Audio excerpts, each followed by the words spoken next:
which is a major step beyond knowing oneself. Ayan. So, syempre, ito yung, dito nila makikita yung mga inaasahan nila pag natapos na yung lesson. For example, in PE. Ayan. So, may question dito. Can you please read, Jeru? Yung question na. Yung taas. Question. Okay. How to make sense of the things that know, especially after formal schooling, is essential in outcomes-based education.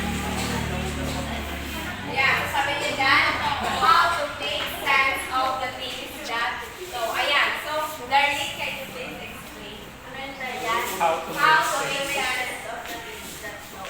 That know, especially. Ayan. So, paano daw natin binibigyan mahalaga or pansin yung mga bagay na alam natin?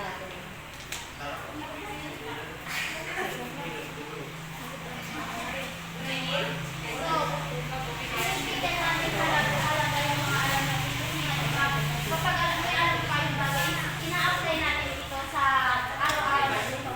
Ayan. So, and then here, Also, not about applying. So, make sense, di ba pinapalaga yung mga alam. Dapat, yung mga alam na yun is, i-improve pa natin. Ako din. So, when it comes to make sense, di ba? Siyempre, yung mga bagay na alam natin, kailangan din naman na maganda yung maging kilala mo sa outcomes para mag-reflect sa thank you for your brilliant idea.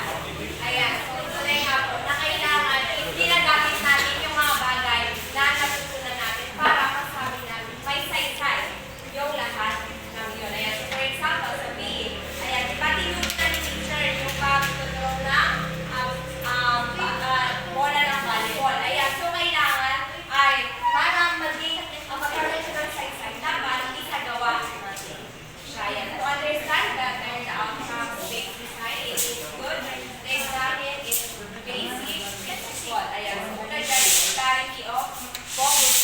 Na kung saan, ayan, dapat malinaw yung focus mo. Ayan, sa pag-aaral, pagsagot, or sa pagtuturo sa mga students. So, for example, dito sa PE, kailangan yung bawat tinuturo natin sa kanila ay malinaw, sabal din sa kakayahan na meron sa kanila. And then, expand the opportunity or pagpapalawak natin sa kanila na opportunity, ayan, kung saan, diba, sa mga ibang students sa PE, is dito papasok yung, for example, yung kakayahan ng babae at lalaki. Diba? For example, push-up. Iba yung kakayahan ng, iba yung push-up ng babae sa ayan. Pero parehas natin pinapagawa yung push-up na exercise. And then, high expectation. Binibigyan natin sila ng mataas na expectation na suitable dun sa level nila. And then, sa kakayahan na meron sila. And then, design down. Ayan. So, dyan ako papasok yung backward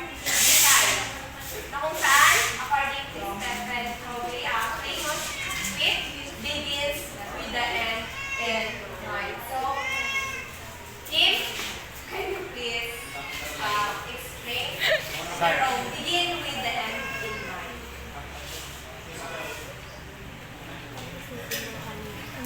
Diba, begin with the end in mind. So, kailangan muna natin something like visualize yung natin bago tayo mag-isip para makagawa tayo ng magandang plano.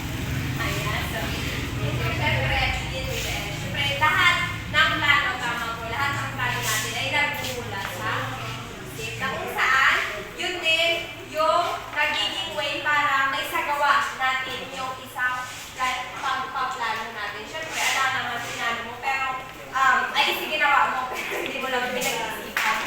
Useless. Ayan. Yeah. Kaya sa dito na papapasok yung what teacher usually measure or assess. Ayan. So, outcomes, instruction, task, and assessment. Ayan yung sa figure 1 or tinatawag natin siya the traditional design. Kung saan, outcomes yung nauuna. Ito yung mga results or yung mga inaasahan natin makuha ng mga students natin or yung mga tinuturo natin sa kanila. Ayan. So, para mas maintindihan nila, gagamit tayo ng instruction. Pati ba instruction or mga task para mapalawak pa yung kaalaman ng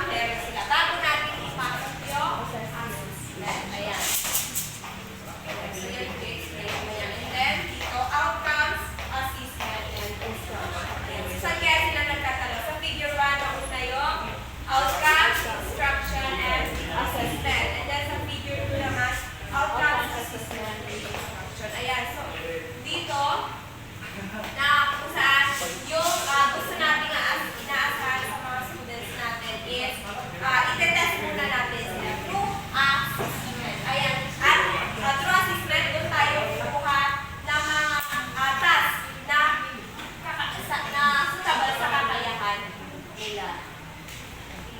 So, since outcomes-based system expect the pupils to earn out the process defined within an outcome statement, they are careful to build these processes directly into outcome through demonstration verb. Ayan. So, pag sinabi natin verb, yun yung mga action word na kung saan kailangan sa isagawa ng mga students yung mga natutunan nila. Hindi pwedeng alam lang nila yung bawat ituturo ng teacher. Dapat alam din nilang i-perform. Lalo dito sa PE, di ba? So, pag tinuturo lang natin ang tinuturo, hindi natin pinapademo sa kanila kung ano yun. Di ba? Hindi nila maintindihan. So, mas din sa atin, kailangan pa rin natin i-demo. Lalo PE ito, di ba? Malalalim yung mga word. Drawing, that's for example. Performing class.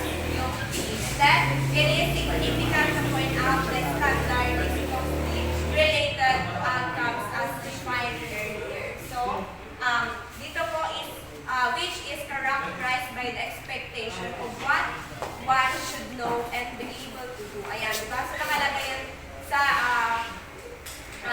lesson plan natin na kung saan ano ba yung dapat matutunan at dapat ay magawa ng mga students natin. So, it refers to how well the pupil must perform in what kind of task and based on what content. So, according yun,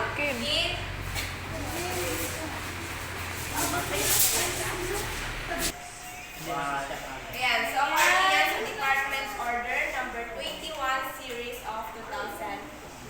So, for our last slide, for instance, case stage 1 of physical education, the standard or expectation outcome is for the pupil to demonstrate